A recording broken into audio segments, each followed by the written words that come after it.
Begin with a word of prayer. Heavenly Father, we thank you for this day again, Lord. I thank you for these students. Just pray you be with us today again. Help us to glorify you in what we do. And I just pray the students would be able to use the time wisely as they prepare for the next test, just to gather their thoughts and just to do their best next week, Lord. In your name I pray. Amen. Okay, so we are on lecture 24, which is on subrings, isomorphism, and other things.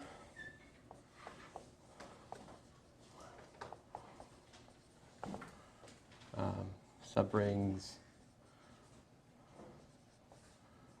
etc. So that's roughly sections 3.1 to 3.2 is where we are in the book. If you're keeping track, we're using Nicholson. There's a definition I should make. Here it is. Definition for a ring R and A and B in the ring, we define A minus B equal to A plus minus B. There you go. So if anyone ever tells you that math doesn't make a difference in the world, you should tell them they don't know what they're talking about. Let's see here. A minus B C equal to AC. Wow, it's dead in here today. Minus BC. And that was a horrible joke. Someone should have at least grimaced. Let's see here. B minus C is AB minus AC. So these are properties of the difference that you already know and love from your study of, well, numbers, right? So, there's another way of teaching abstract algebra where you actually do rings before you do groups. And there's a lot of merits to that approach because really, if you think about the whole idea of a group, it's really quite abstract. I mean, there's very little structure, right? If you just have a set, an operation, these four axioms. In contrast to ring, you had a set, you've got a multiplication and an addition. If you think about your mathematical experience leading up to this, certainly you're always surrounded by rings, right? Like integers, rational numbers, real numbers, matrices, continuous functions, differentiable functions. All of these things have a natural ring structure, right? So one argument is that you should teach abstract algebra starting with rings because it's more natural to the students, and then you strip away structure and get to the concept of a group. That's not the path we took, but it's another path which is classically been popular. If you want to see an undergraduate text written from that perspective, you can look at Hungerford's, among others. Okay, so anyway, that said, definition. A subset S of a ring is a subring. What's that mean?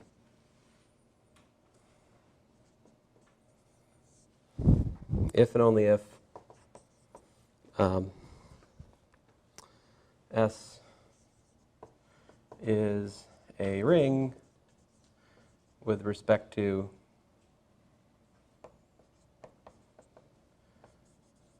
the addition and multiplication of our restricted to S. So that defines for us a subring. And so here's the theorem that is sort of our go-to. A subset S of a ring R is a subring if and only if we have the following two items. Number one, 0 is an S, and the 1 of the ring is an S. And number two, if, say, S and T are in S, then we have three things. We have that S plus T, we have that S times T, well, let's say S, we have that minus T, and we have that ST. These are all in S again.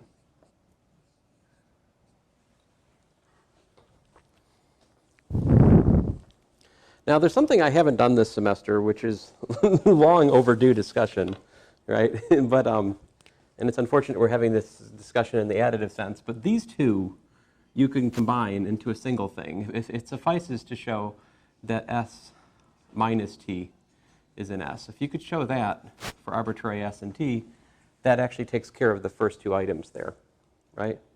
Because if you think about it, if it's for all S and T, you can put S equals to 0, that gets minus T, right? And you can replace T with minus T to get S plus T, if it holds for all T. So that single green condition covers both of those. In the same way, we could actually have shown H as a subgroup of G if we have A, B in H implies that A, B inverse is in H. Right? This single condition actually gets AB in H and B inverse in H in one foul swoop. You're like, well, why didn't we do that? That would have been a lot less work, right, as we're proving subgroups all along. Well, it's true. There are certain arguments that would be vastly simplifying for, but there's a lot of other ones that it makes it more complicated. So Nicholson's pedagogical choice is to separate those and not use a one-size-fits-all step test, to instead always check that it's closure, that the operation's closed and that it's closed under inverses, which emphasizes the structure of a subgroup as opposed to just giving you a slicker calculational tool test, which is what it is to just check AB inverses in H. But anyway, we could have been all along the start of the semester checking for AB inverse rather than both of those things. I will start doing it for ring examples because it's just easier to check that S minus T and ST are in the thing to show it's a subring, all right? Anyway, if you have all that, then S is a subring. There is also, this is his theorem 5. Let me discuss the theorem 5 tilde briefly. And I say 5 tilde, it's going to be the sub RNG test, all right? So the sub RNG test is that this is not in Nicholson, but a subset, S of R, A, R, and G. So suppose R is a ring without identity, possibly, is a subring, rather sub RNG, if and only if, number 1, 0 is an S, and number 2, if S and T are in S, that implies that, well, the same thing. S plus T, ST, and minus S are again in S. All right. What's missing? Definition of what?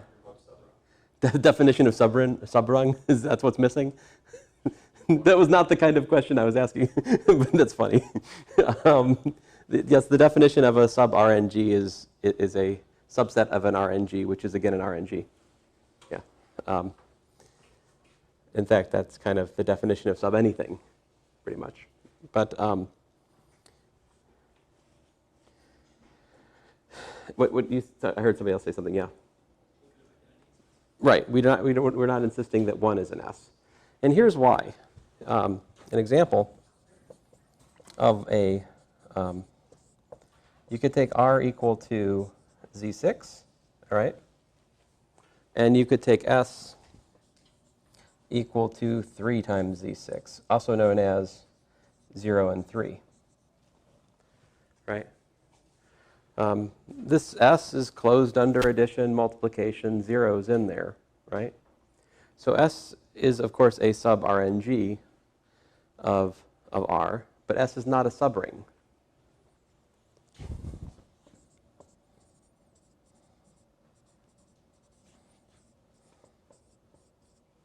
But not a subring. Why is it not a subring of Z6?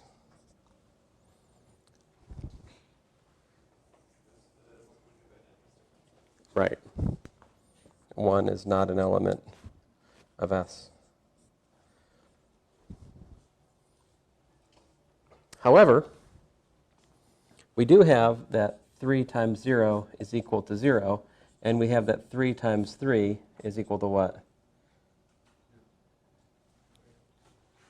9, which is 3, right? So what's this mean? 3, right, is equal to the multiplicative identity in S. So it's a ring. It is a ring. It's not a subring. That is true. It is a ring which is not a subring. More interesting. Oh, wait. But going more strictly by the definition, it is a subset that is a ring, but it's not a subring. Not a subring because it's not a ring with respect to the ring operations of C6, because 1 is not the multiplicative identity of that set. But in our definition of ring, we define operations using, we just define operations. A subring is a subset that the addition and multiplication of R are restricted to S. Part of the fine print here is that it has the same multiplicative identity. But yes, by the axioms of a ring, it is a ring. Right. Yes. So here's one of the reasons people like to work with rings with identity rather than rings, RNGs, because this happens. Just look at 3 is also -3 basically.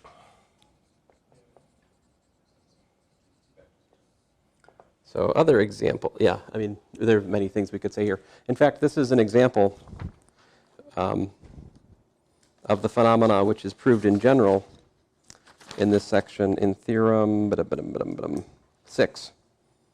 There he defines the corner of a ring and, well, anyway, I'm getting ahead of my story. Okay, so examples. And here I must, this is example 9 in the section. Now, his notation is wrong. I mean, I don't usually say things that strongly, but his notation is wrong. That is supposed to be square brackets. That's a standard notation. That's not up for grabs. If you tell people not square brackets there's a class of people that's going to really confuse, and those people are well within their rights to be annoyed by you using the other notation. So, yeah, brackets, square brackets. In the book, he has parentheses. This is not good. This error propagates throughout many examples. So, sorry about that, but I will be putting square brackets where they ought to be, for example, here. This is called the Gaussian integers. This is a subset of the complexes, all right? And it's easy to show that this is a subring. Here's the proof. 0 and I are clearly elements of the Gaussian integers. All right. So this is the Gaussian integers.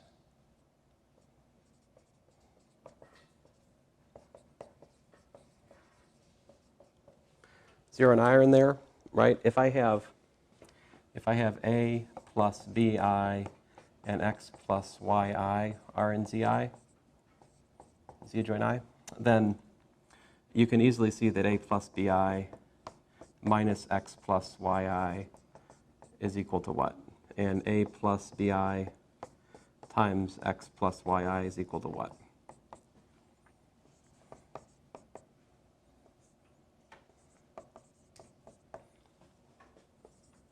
Work it out for yourselves, right? It's quicker than copying what I'm doing.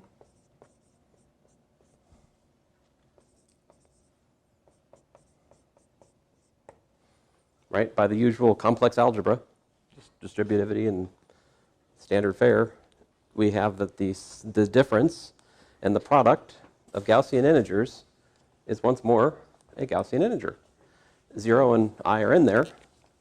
So what's this prove?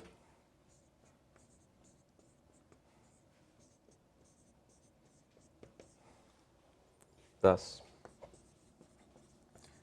Z adjoint I is a subring of the complex numbers.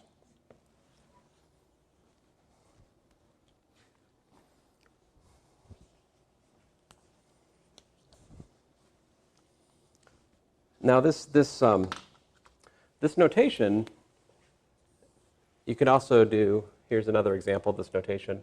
You could look at Q, all right, adjoin the square root of 2. Actually, let's do Z. Z adjoin the square root of 2. This would mean A plus B root 2, such that A and B are integers. You can easily show that this is a subring of what?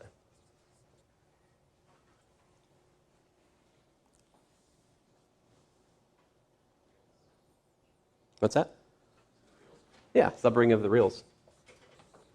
Another example we could think about in terms of this notation would be Q adjoin square root of 2. This would be A plus B root 2, such that A and B are rational numbers. Okay. So formally, if you have a set, so this is like generically definition, if we have a ring and if we have some omega which is not in the ring, right, then R adjoin omega is a new ring, which is things of the form A plus B omega, such that A and B are in the ring, all right? And then what are the ring operations?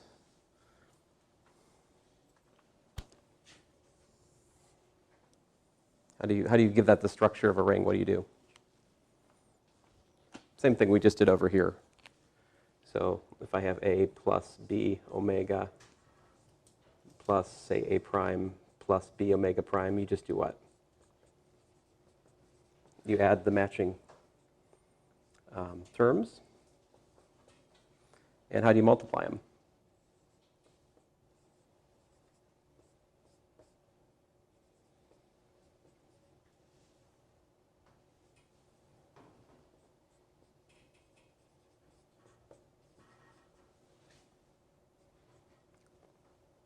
Oh, why did I have two B's? Why? Sorry.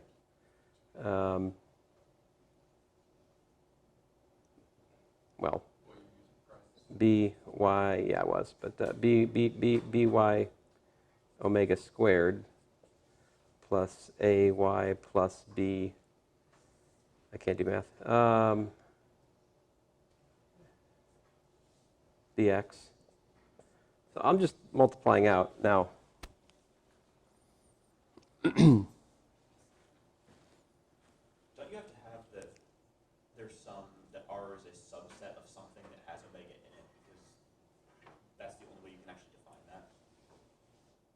Like, they have to be the same kind of thing, sort of, in some other, like, you can't have R be the integers and then pick omega equal to, like, a function, or something that, like, we couldn't. Do you have to have W squared as in R?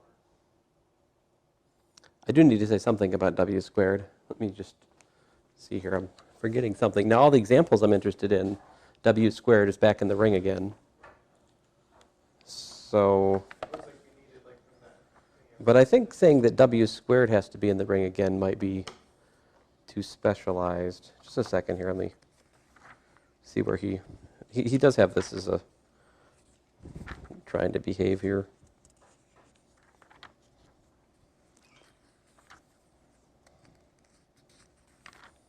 Where's this pesky thing? This is actually on page 172 to 173. He says, let R parentheses omega denote all formal sums, R plus S omega. Okay, so he insists, fine. So I'm thinking of something slightly more general. But yeah, we can just, to keep it simple, a little bit more fine print here. We need that omega squared is defined to be some element of R, and the other thing that we do here is we insist that R omega is equal to omega R. Okay. What is the group operation, or not the, I guess the multiplication in the ring between omega and the things in R? Right here. I mean, like between, not between things in R with omega, between something in R and omega. What is that? Like in omega is a fixed element. This is called R adjoin omega. Right, I'm saying where is omega though? Like what is that in? It's not in R, but is there like some larger object that omega's in that R is a subset of? This is a formal construction, so it's sufficient to say that we're studying this object. It has this ring multiplication. Now the question of does it exist and where it exists is a separate question. In that sense, this is a formal construction. Now here, you can think of I as a complex number, so its natural home is complex numbers. There, its natural home is the real numbers because you understand that the square root of 2 is a real number. But you could do other things. Here, let me show you another example. So I've been spending a fair amount of time the last, if I can find my eraser. An example I'm fond of is the hyperbolic numbers. Now, that you can define as, I usually use a symbol for hyperbolic numbers. What this is the real numbers adjoined to j. And here, j is not an element of the real numbers, and in fact, j squared is equal to 1. So the way these work is the typical hyperbolic number has the form a plus bj, right? And a plus bj times another thing of that kind, c plus dj, the way it works is you just multiply like normal. So this is a formal construction, right, of the hyperbolic numbers, but I can give you a concrete realization of them. All right, I'll show you how in just a second. So you're like, well, what are they? What is j? All right, that's very much the same question as asking what is I. I mean, it's the square root of minus 1, but what is it? How do you build the square root of minus 1, right? So that brings us to the next topic, essentially, which is ring isomorphism. What's an isomorphism of rings? If we have sigma, a mapping from R to S, all right, a bijection, right? And so here I'm thinking S and R. These are both rings, all right? Then if it's a bijection, which does three things. Well, wait a minute. I'm trying to...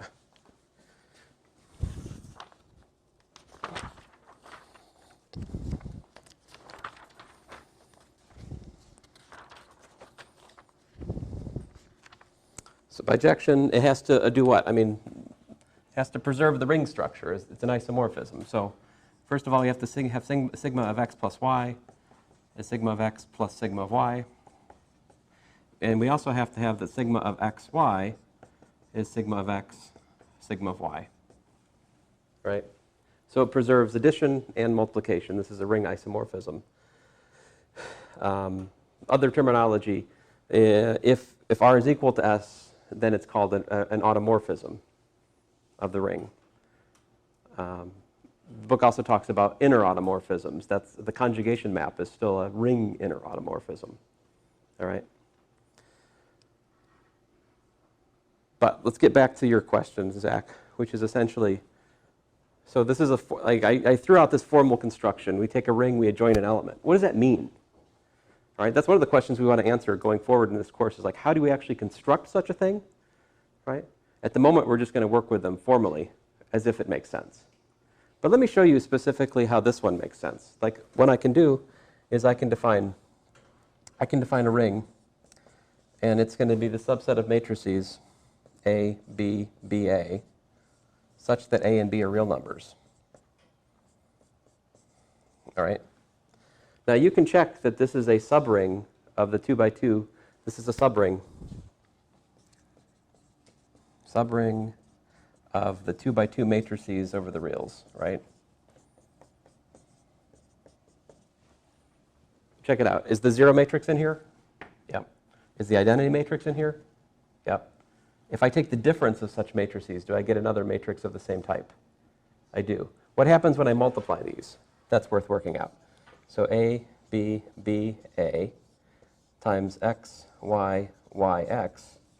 What that gives me is AX plus BY.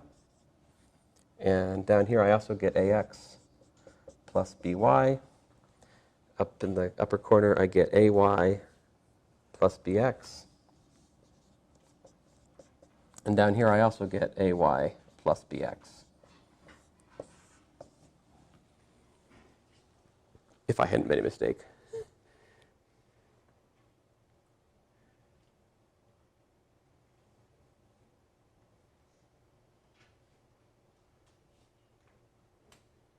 Yes. As you can see, this is an element of my ring again. So by the subring test, this is a honest-to-goodness ring inside the 2x2 matrix ring. I claim that this ring is isomorphic to my formal hyperbolic numbers. And the isomorphism is simply given by, we can give the isomorphism by sigma of A, B, B, A is equal to A plus Bj.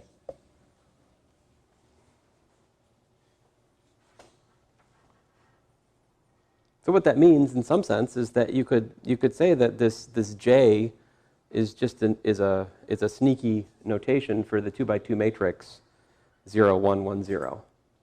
I mean, you could say J is equal to 0, 1, 1, 0, and 1, quote unquote, is 1, 0, 0, 1, and hyperbolic numbers are actually 2x2 matrices. Right? It's just a slick notation for particular 2x2 matrices which have this algebra. But that's not the viewpoint I take. I take the viewpoint that a hyperbolic number has the form a plus bj, such that when you multiply them, they multiply like normal, and j squared is equal to 1. I do not impose on them this concept that they actually are a 2x2 matrix. To me, it doesn't matter what they are. All that matters is that I can realize them, that such an object exists with this algebraic structure. So I work formally. That's in the same sense, complex numbers can be viewed formally as a plus bi, where I squared is minus 1, right? You say, well, what is a complex number? What is I? I don't care. A complex number has the form a plus bi, and I multiply them like normal, subject to the condition I squared is minus 1. If I actually want to formally construct them, I could build a ring R x comma y such that x and y are real numbers, and I could say that we multiply these things according to this funny multiplication on the plane. I could say it's x, xa minus by, and xb plus ya. I could say that's the definition of multiplication in this ring. You can check that that ring under that star multiplication is closed. It's an additive abelian group. That addition satisfies the requisite distributive properties with respect to usual addition of vectors. That's a ring. And in fact, this is isomorphic to the ring of complex numbers. What's the ring isomorphism? The ring isomorphism is just this. So our complex numbers 2x2, our complex numbers vectors in the plane. You could say that if you want. That's one traditional viewpoint. But you could also look at them. There's another isomorphism. This is also isomorphic to a, b minus ba, such that a and b are real numbers. That is yet another subring of the 2x2 matrix ring. And that subring is isomorphic to the complex numbers. So what are complex numbers? Are they funny? Are they vectors that multiply like this? Are they those 2x2 matrices? What are they? It doesn't matter to me much. I just say that a plus bi is such that I squared is minus 1. Yeah. So is the point that with respect to abstract algebra, the particular implementation of a given sort of isomorphic equivalence class is irrelevant? What we care about is the structure. Right. So when we're asking a question of abstract algebra, we're interested in the structure of the algebraic object. Its concrete realization may or may not matter. It does matter that there exists at least one concrete realization of the object. If no such thing exists, then you're just studying nonsense. This has happened. People have written theses that have all kinds of beautiful theorems, and then somebody asks the question, do you have one example of this?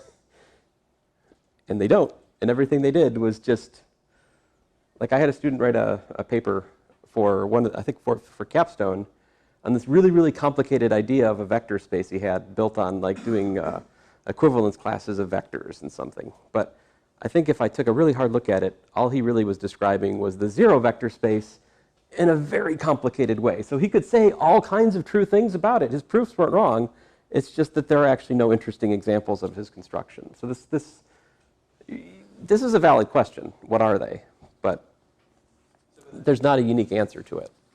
If there is no example of it at all, does that mean that there's a contradiction somewhere that hasn't been found yet? No, it could just be that there's no interesting example of it. I mean, like, yes, if there is an interesting one, but if there isn't an example at all, does that mean that there must be no contradiction? if there isn't an example at all, does there have to be a contradiction in the theory? I don't think so, because there's nothing to contradict. That's the thing, yeah. Could it just be a trivial case then? Is that what you're saying? I'm saying, Like if there's no interesting examples, it could just be that I mean, true over. it's sort of like making theorems about honest politicians or something. You could say lots of things. Let's see here. Do we have the concept of the ring homomorphism? Here's a more interesting question. Not to dismiss your question, Samuel, but how did I come up with these? Where do these? I mean, the book doesn't even begin to answer this question. Where does this come from? Like starting with the complex numbers. How do you invent this? Where on earth is this coming from? You know? He gives no indication of these sorts of things. They just appear, as they do in all abstract algebra books, without explanation. Yes? Oh, it's the Jordan form from linear. That's a decent answer. Here, I'll show you how. Here's another algebra. Oh, I'm sorry. What's an algebra? If we take the reals and we adjoin, well, I'm not sure what the best way. Let me just define it like this. It's a plus bj plus cj squared, such that a, b, and c are real numbers. And j cubed is equal to 1. I call these the three hyperbolic numbers. They're a ring. In fact, they're an algebra. It's been a while. We should at least define algebra in here, right? I mean, this is an abstract algebra course. I feel like at some point we should define algebra. And algebra is a vector space paired with a multiplication, which means it's a ring with even more structure. It's a ring with respect to the addition of vectors and the multiplication, which makes it an algebra. So in here, this as a vector space is just R3. Okay, you could think of 1 as being 1, 0, 0. You could think of j as being 0, 1, 0. You could think of j squared as being 0, 0, 1. So as a vector space, this is essentially just three-dimensional space. How do you multiply these things? Well, just basically formally, as I just described, if we take a plus bj plus cj squared, and I multiply it by x plus jy plus j squared z, and I work that out, what does that give me? I'm going to put it down here. So the constant terms, I've got ax, then j times j squared is 1, so that gives me plus bz. And then j squared times j, so I get plus cy. All right, that's my constant term. Then what's my j term? I get ay. I'm going to write the x term first, if you don't mind. What's the x term here? Bx. And I'll write the y term next, plus ay. I'll write the z term last. J squared times j squared is j to the fourth, which is j again. So I get plus cz. And that's all times j. That's my coefficient j. And then j squared, I've got, let's see, the x term. I got cx. Sorry, cx, accept it. Plus by, right? plus, looks like CZ. Oh, I'm sorry, I can't do math. What's the, Z times A, right? So AZ, J squared. So that's the product of 2 3 hyperbolic numbers. Okay? Now, so like, I claim that there's a subring of 3 by 3 real matrices, which is isomorphic to this set of 3 hyperbolic numbers. How do I find it? It's actually pretty natural once I see this. What I do is I go, you know what? I can look at this as basically corresponding. Think of this as being, let me not rewrite it because that's a lot of writing, but just think of this as being a column vector with this stuff, comma, that stuff, comma, that stuff, right? And I want to look at that as being equal to some matrix times the vector xyz. What's my matrix? This is the first thing. That's the, I mean, think of this as a 3, so I'll do the top row, then you guys do the next one. So I do A, B, A, B, C, I think. Oh, wait a minute. I put them in the wrong order here. I'm sorry, I got to do what I got to do. That, I should have written that first. I wasn't following my own rules to put X, Y, Z. Here I put X, Z, Y, which messed up the pattern. So C and B, be careful. That, so this times that gives me that. Then to get this, I do what? I go B, A, C, and then over here, I get C, B, A. This is what's called the regular representation of the 3 hyperbolic number A plus Bj plus Cj squared. And you can define what's called the matrix of the 3 hyperbolic numbers to be the set of things like that.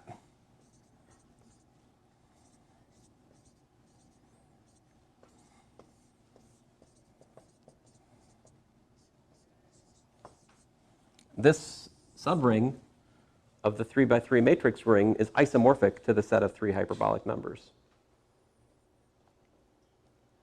It's also really, really a useful, so once you have isomorphism, you can do things like, if you don't like the question that you face in the given ring, you can trade it for a corresponding question in the isomorphic ring.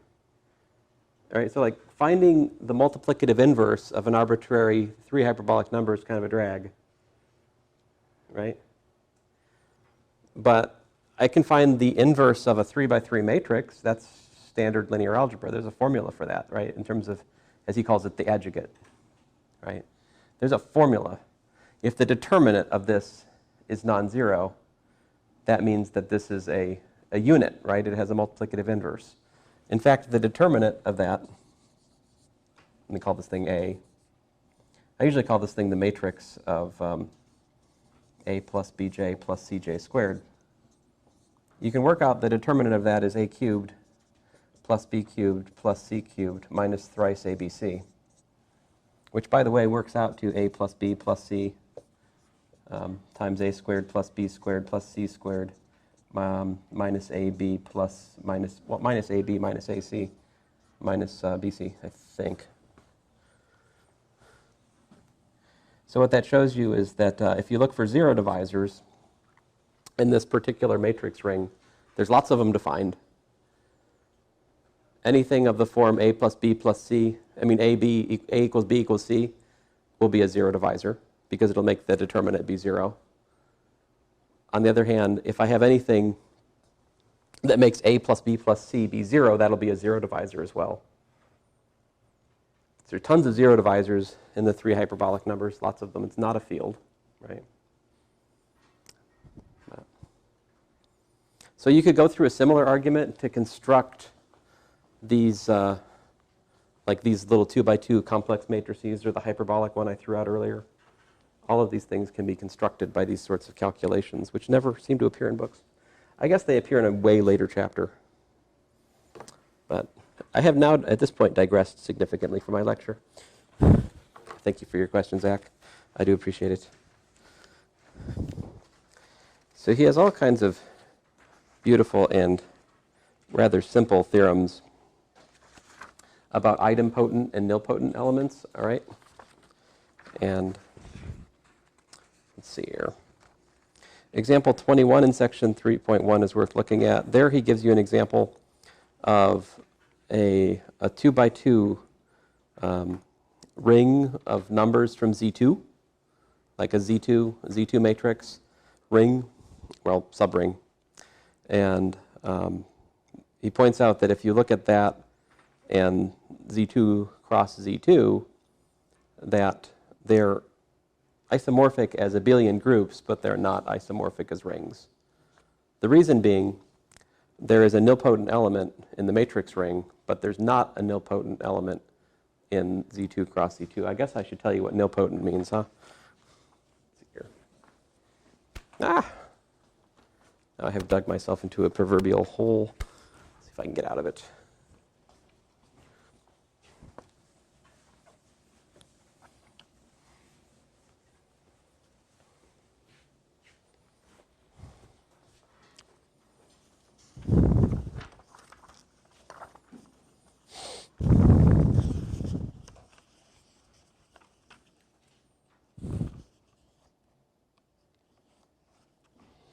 All right.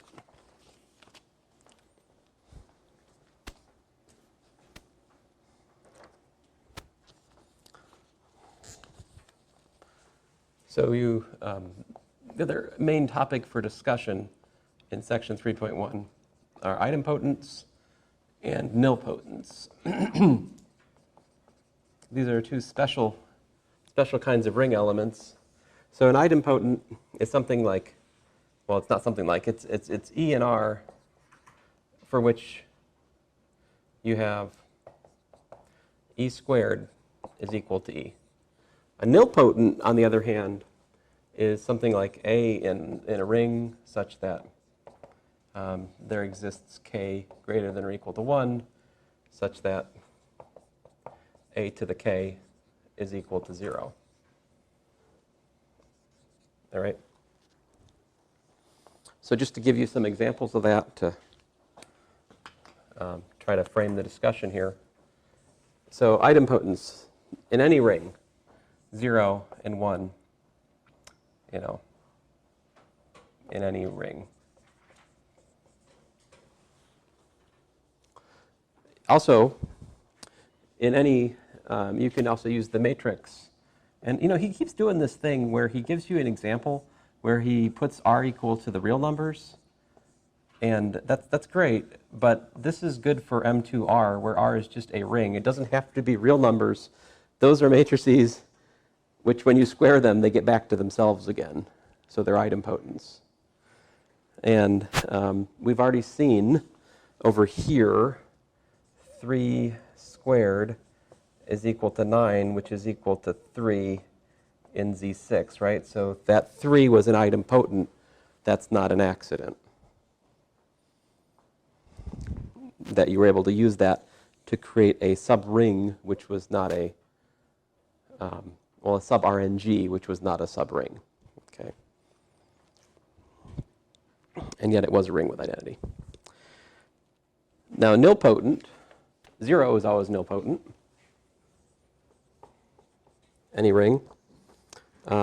We've got 2 cubed equals to 0. We've got 4 squared. His examples are good in this. I like his examples. I see no reason to alter them here. Z8, these are nilpotent elements of Z8. You got tons of nilpotents in the matrix, right? In matrices, you could take 0, 0, R, 0. That would be a nilpotent in any 2 by 2. Again, you can put the ring there. You don't have to keep that real. Still nilpotent. And here's kind of an interesting one. 1, 1, 1, 1. In the 2 by 2 matrices over Z mod 2. All right. Now, he has a number of interesting theorems about these things.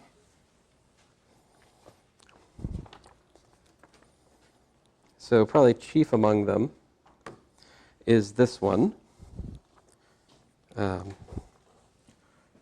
I'll just probably finish class with this for today. Theorem, if A is nilpotent,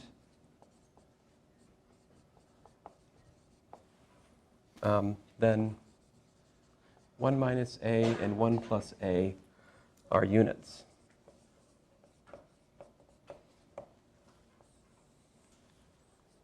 I think this is actually his example 17, but it's not really an example, right? So suppose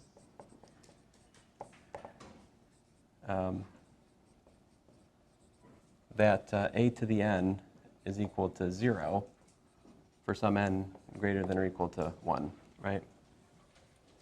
For some fixed n, right?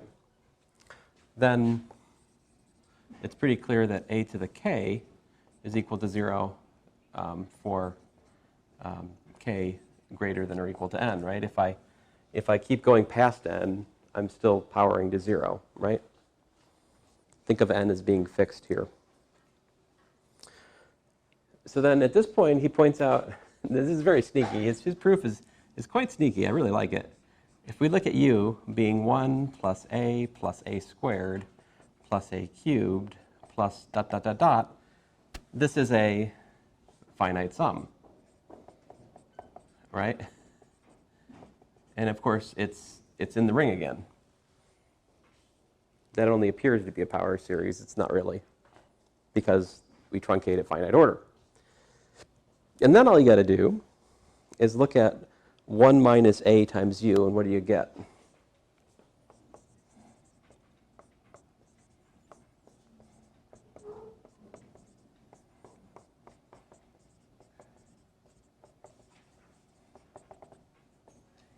So we get, distributing the 1, we get 1 plus a squared plus a cubed plus ... That's finitely many terms, right? And then we get minus a squared minus a cubed minus ... finitely many terms.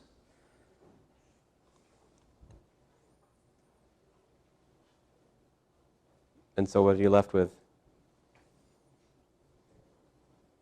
Just 1. So therefore, and you know, this is where I grumble a little bit here, because he really should also say, by the way, u times 1 minus a is also equal to 1. We need both of those in an arbitrary ring to prove that u is a unit, right? Well, to prove that 1 minus a, so thus u is equal to 1 minus a inverse. And so that proves that 1 minus a is, in fact, a unit. He doesn't actually have equal, like 1 equals u times 1 minus a. 1. He just as the reader can verify. Like, Oh, okay, yeah. I mean, I missed it. Good for him. Good for him. I don't mean to. I mean, I'm not being. I'm not joking. It's good. Because sometimes, like, there's an argument at the end of section 3.1 which is a little bit incomplete, which I guess I'll do next time. But we have done things in 3.2. We have not done everything in 3.1. We've done a lot of things in 3.2. We've done some things that are in like some far off chapter we won't cover this semester. But I think they're good to discuss in here today. But yeah, once you have that, then you can get minus a, because how do you get minus a? If we notice minus a to the n is equal to 0. And I mean, to prove that, this is actually minus 1 times a, right?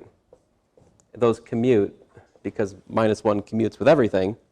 We proved that last time. So that's minus 1 to the n times a to the n, which is 0, times something, which is 0. So then minus a is nilpotent. Consequently, 1 minus a is the unit, which is to say that 1 plus a is a unit, going back to the start of today. But anyway, this is a fun, important theorem to know about. Sorry, I have not covered everything yet. I'll keep working on it.